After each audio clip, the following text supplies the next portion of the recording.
What's up, guys? It is Thursday, and I have my laptop now, so I won't be taking so long to edit and upload videos, okay? I have a lesson for you guys today, but I'm going to redo last week's lesson and continue for this week.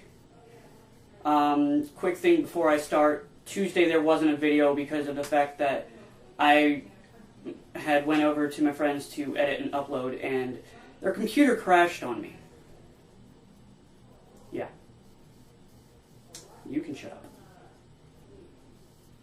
Anyway, so yeah, I've got the lesson for you today. It's going to be on electric because last week's acoustic didn't really work out all that well because you could hardly hear the tone of the power chords and stuff, alright? So this week's is power chords and stuff.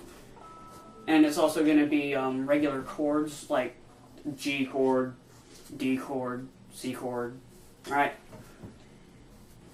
Strap got caught on my leg.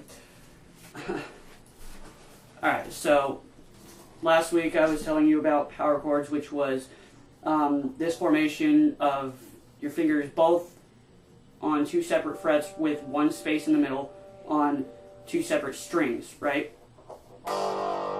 Usually sounds like that. In order to get a good sound, you might want to use an electric. If you have an electric, good. If you don't, you're screwed. For power chords, anyway. You can use G chord, D chord, and the other chords I'm going to be teaching you guys here in a minute on an acoustic and stuff, alright? So yeah. Last week, remember, we said the third fret of the highest string, which was the E, my bad, and the fifth fret of the one right below that, which was A. That would be a power chord. That would be this power chord right here. Alright? And remember, you can move that anywhere, up and down, on any string, except for the second to last and the third to last, which is the B and the G. Alright? Those, you have to go right next to each other. And that is bad. That was bad. Really bad.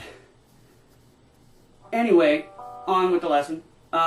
So yeah, that was last week's, and so this week I'm going to be doing G chord, D chord, A chord, C chord, and an E minor. Alright? Those are the simplest ones I know. You might find them hard. Okay?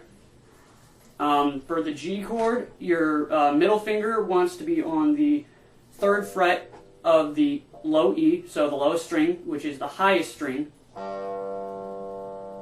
And then your index finger on the second fret of the A. Your ring finger on the third fret of the B string, which is the second highest or the second to bottom string. And then your pinky on the third fret of the bottom string, which is the highest string, or the high E.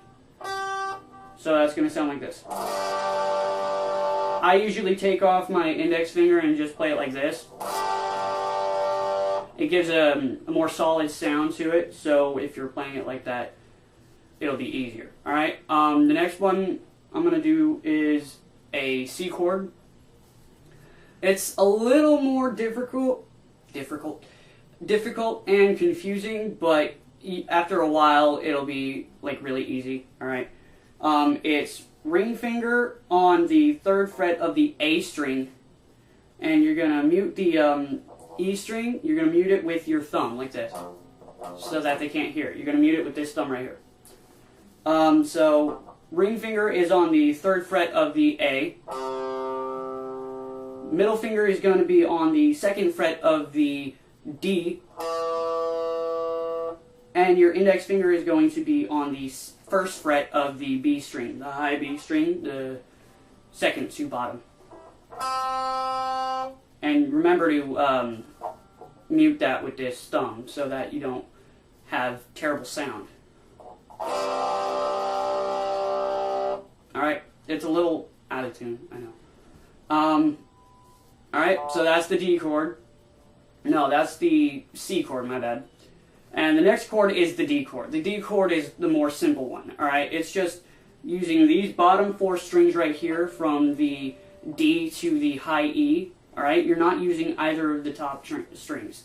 All right, so you're going to have your your index finger on the 2nd fret of the G string. And, all right, so Don't laugh.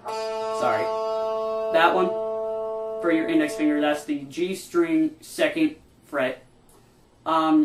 Your middle finger is going to go on the 2nd fret of the high E, which is the lowest string on the guitar.